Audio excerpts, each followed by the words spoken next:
మనం ఖచ్చితంగా మనం గుర్తు పెట్టుకోవడమే కాదు, ఆయన్ని ప్రతి వీధి, ప్రతి వాడ, ప్రతి ఇంటిలో కూడా పొట్టి శ్రీరాములు గారి విగ్రహాలు లేకపోతే ఆయన సంబంధించిన చిత్రపటాలు ఉండాలని నేను కోరుకుంటున్నాను.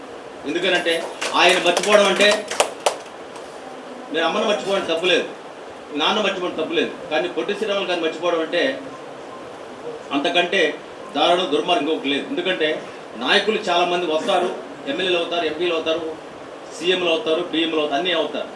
కానీ ఒక ప్రాంతం కోసం, ఒక ప్రాంత అస్తిత్వం కోసం, తెలుగువారి ఆత్మగౌరవం కోసం ఎవరైనా చచ్చిపోయాడా ఈ భూగోళం అంటే ఆ ఒకే ఒక్కడే పొట్టి శ్రీరాములు గారు. మరి అటువంటి మహానుభావుడికి ఈ గడ్డపైన ఒక స్మారక గ్రంథాలయము, అదేవిధంగా ఆయన సంబంధించిన భవనం ఏర్పడడం అనేది, ఆ ఏర్పాటు వెనక ఎంతోమంది మహామహులు, ఎంతోమంది త్యాగధనుల కృషి, సంకల్పం ఇక్కడ ఉందనేది నాకు అర్థమవుతా ఉంది.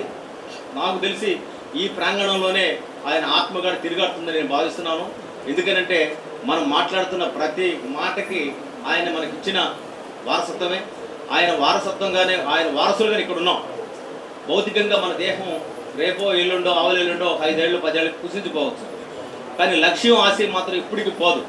ఆకాశం భూమనంత కాలం బతికుండాల్సిన భావోద్వేగం పొట్టి శ్రీరాములు గారు. ఆయన సంబంధించిన స్మరణ, ఆయన సంబంధించిన ఏదైతే జ్ఞాపకాలు అవన్నీ కూడా మన హృదయాల్లో ఖచ్చితంగా తడిగా ఉండాలి. ఆ తడిగా ఉండే క్రమంలో ప్రతి ఒక్కరూ, మీరు ఇంటికి పోయి బైబిల్ చదువుతారు లేదు నాకు తెలియదు, ఇంటికి పోయి ఖురాన్ చదువుతారు నాకు తెలియదు, ఇంటికి పోయి భగవద్గీత నాకు తెలియదు, కానీ ఇంటికి పోయిన తర్వాత మనం తెలుగు వాళ్ళని గుర్తుపెట్టుకోవాల్సిన అవసరం ఉంది.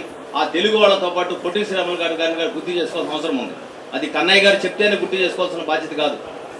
కన్నయ్య గారు లాంటి వారు ఎంతమంది మనల్ని ప్రబోధం చేసినా అంత జీవితం మొత్తం కూడా మరి వాళ్ళ ఆ విధంగా భాషా పరిరక్షణ కోసం, పొట్టి శ్రీరాములు ఆత్మగౌరవ పరిరక్షణ కోసం మనం పనిచేస్తున్నప్పటికీ కూడా ప్రతి ఒక్కరికి ఒక సెల్ఫ్ రెస్పాన్సిబిలిటీ మనకు మనం ఒక బాధ్యతగా తీసుకోవాలి.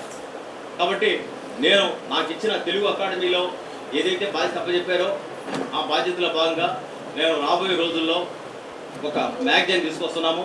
ఆ మ్యాగజైన్ని ఖచ్చితంగా రాబోయే రోజుల్లో ఇటువంటి వైతాళికులు, ఇటువంటి పెద్దలు వాళ్ళ సంబంధించిన మోనోగ్రాఫ్స్ కూడా రాబోయే రోజుల్లో తెలుగు అకాడమీ నుంచి ముద్రిస్తామని కూడా తెలియజేస్తున్నాం.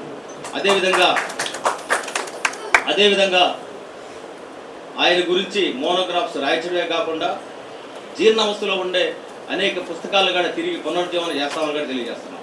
ఎందుకంటే మనకి కవులు భౌతికంగా లేకపోయినా, వాళ్ళ పుస్తకాలు మనకు చిరిగిపోయినా రాబోయే జనరేషన్కి ఒక 10 ఏళ్ళు 20 ఏళ్ళు 30 ఏళ్ళ తర్వాత కూడా ఖచ్చితంగా ఆ భాష బతకాల్సిన అవసరం ఉంది, మన సాహిత్యం బతకాల్సిన అవసరం ఉంది.